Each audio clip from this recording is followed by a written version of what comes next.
আজকের দিনটা হলো 1 মে, সৌমিতার বিয়ে। তো যেই কারণে আমার মায়ের কাছে যাও, জানো তো বান্ধবীদের সাথে কত মাস পর দেখা হবে, কারো কারোর সাথে তো প্রায় বছরখানেক পর বা বছর 2-1 পর দেখা হবে। সকাল থেকে তো খুব মজাই ছিল মনে মনে যে সবার সাথে দেখা হবে, কত হাসি ঠাট্টা গল্প গুজব বাকি আছে। ফোনে তো এখন সবার সাথে সেরকম কথা হয় না।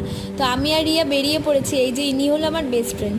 সত্যি বেস্ট ফ্রেন্ড এরকমই হওয়া দরকার। ওর সম্বন্ধে যাই বলবো না কেন কম বলা হবে। আমার ভালো লাগা খারাপ লাগা সব কিছু ওর সাথে শেয়ার করি। শান্তনু, আমাদের বন্ধুত্ব জীবনে এমন অনেক ঘটনা আছে যেটা আর কোনো বন্ধু বান্ধবী বা পৃথিবীর কেউ জানে না, সেটা আমরা শুধু দুজন জানি। আর জানো তো ফোনে মাঝে মাঝে সেসব কথা বলে আমরা খুব হাসি।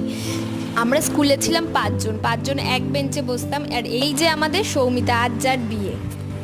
আর ওদের রিলেশনটা জানো তো 13 বছরের। আজ কত বছর পর তার পরিণতি হলো। যাক, ভেবেও ভালো লাগছে। ওরা ভালো থাকুক এই কামনাই করি, ওদের আগামী জীবন ভালো হোক। তো এই ছিল আজকের মিনি ব্লগটা। কেমন লাগলো তোমরা জানিও।